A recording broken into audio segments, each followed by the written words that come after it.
Okay. Good evening, everyone, and welcome to PNP Live. I'm Brad Graham, the co-owner of Politics and Prose, along with my wife, Lissa Muscatine.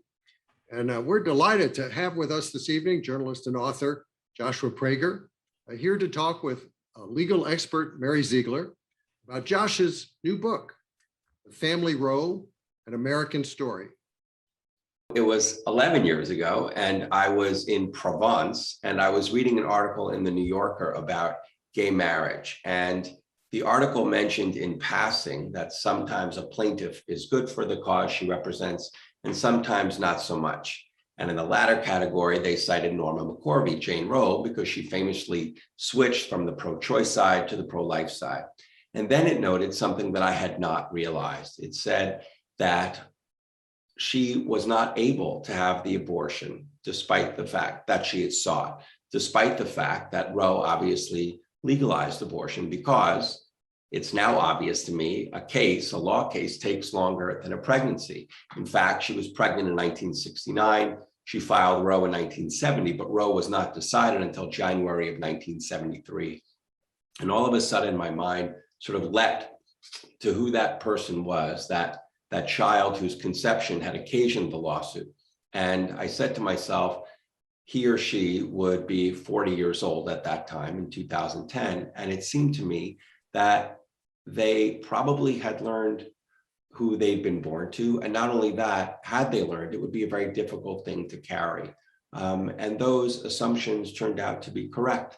So it was that strange sort of realization, that light bulb, that led me into this 10-year affair. The pro-life movement had sort of looked upon this person, whoever she was, this unknown child of Jane Roe, as the sort of living incarnation of their argument against abortion.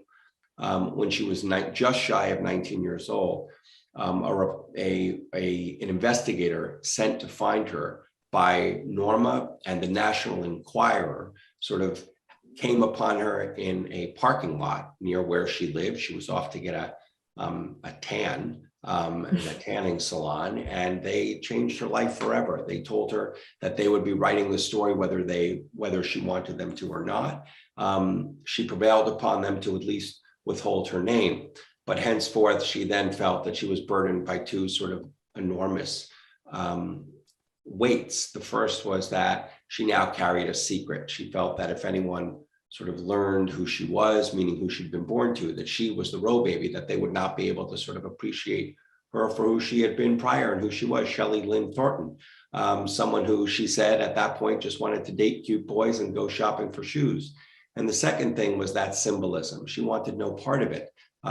She hadn't really given abortion that much thought. Her mother told me was pro-life, but Shelley hadn't really examined the issue, and she didn't want to be sort of used as a prop in the war over abortion.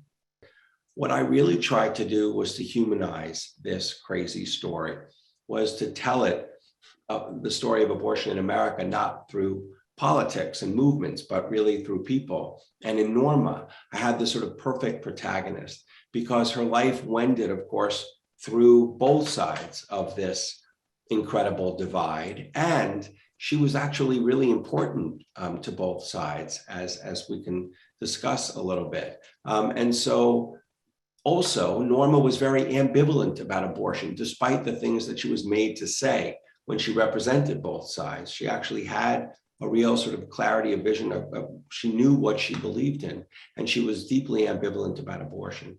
And so I tried to simply I was very fair with both sides. I allowed them to speak for themselves, and I hoped that their stories might sort of illustrate might be a window into this much larger problem that America now finds itself.